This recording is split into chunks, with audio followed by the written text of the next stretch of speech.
Hello, જય સ્વામિનારાયણ. જો આજે આપણે બાજરીનો રોટલો બનાવવાનો છે. બાજરી, મકાઈ, જુવાર બધું મિક્સમાં રોટલાનો વિડીયો તો એટલે ખાસ બનાવવાનો થયો કે તમે રોટલો બનાવતા તો ઘણા બધાને જોયા છે ઘરે, તમારા મમ્મી, બેન, ભાભી, વાઈફ બધાને જોયા છે, પણ આ કંઈક અલગ રીતે રોટલો બનાવવાની મારી સ્ટાઇલ છે એટલે મેં કીધું બનાવીને બધાને બતાવીએ એમ કે ભાઈ જો આ રીતે હું રોટલો બનાવું છું. જોકે મને રોટલા પહેલાં આવડતા નહોતા, ધીમે ધીમે શીખી છું, પણ શીખી તો ખરી પણ કંઈક અલગ રીતેની છે. હવે પછી જોઈને તમે પછી કોમેન્ટ કરજો કે ભાઈ આ રીતે કોઈના ઘરે બનાવે છે રોટલા એમ.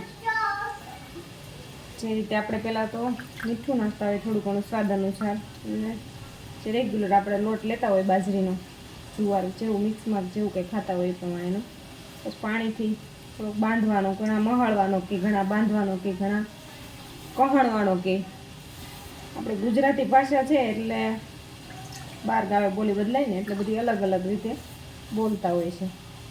તો થોડું ઘણું શું બેટા એક મિનિટ, એટલે આવું છે બધું. જો તમે જોઈ શકો છો એવો રોટલો બનાવું છું.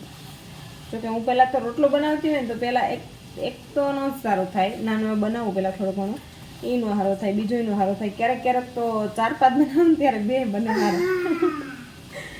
આવું છે મારું રોટલા બનાવવાનું.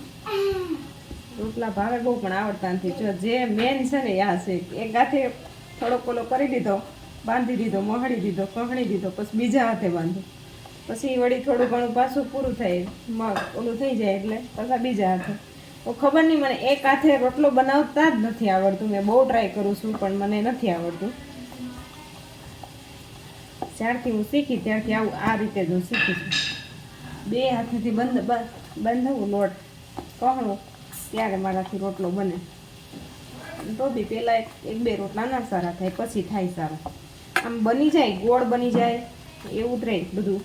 સમજે આ મેઇન વસ્તુ છે ને રોટલામાં મહળવાનું, એ મહત્ત્વનું છે. તમે જોજો વિડીયોમાં, જુઓ ત્યાં સુધીમાં કે કેટલી વાર મેં હાથ બદલાવું છું. મને તો કંઈ ખ્યાલ નહીં રહે કેટલી વાર થયું છે, કારણ કે હું તો રોટલો બનાવવામાં મારું ધ્યાન છે. બાકી કોમેન્ટ કરીને કહેજો કે તમારી કોઈની ઘરે આ રીતે રોટલો કોઈ બનાવે છે. જોકે મોસ્ટ ઓફ તો નહીં જ બનાવતું હોય. હું ટ્રાય કરું તોય બી મારાથી એક હાથે નથી થતો, 2 હાથે આ રીતે એને જ મને ટેવ પડી ગઈ છે, આદત પડી ગઈ છે. એટલે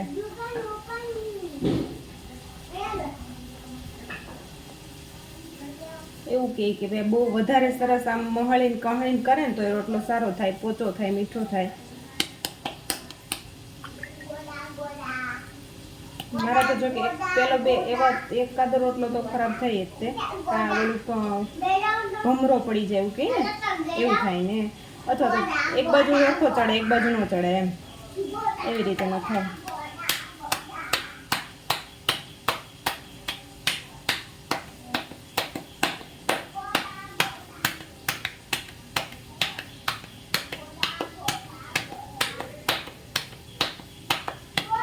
ટીપતા તો બરાબર આવડે છે, પણ જે કહણવાનો હોય ને લોટ, મહળવાનો, એમાં થોડીક તકલીફ થાય છે. બહુ બધા સમયથી હું ટ્રાય કરું છું પણ મારાથી એક હાથે નથી થતો.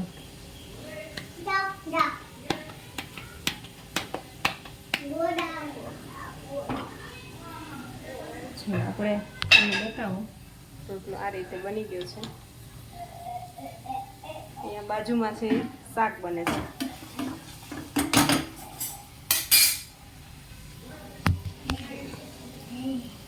તો આ આપણે રોટલા પેલો બનાવ્યો છે, અને રેસીપી તમને રીત બતાવી છે કંઈક અલગ બધા કરતાં. જો કે એવી જ હશે, યુનિક મારા ખ્યાલથી.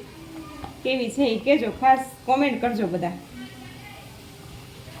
અને જો આ રેસીપીના વિડીયો ગમતા હોય તો બી કોમેન્ટ કરજો, તો આપણે રેસીપીના વિડીયો બનાવશું. Thank you. જય સ્વામિનારાયણ.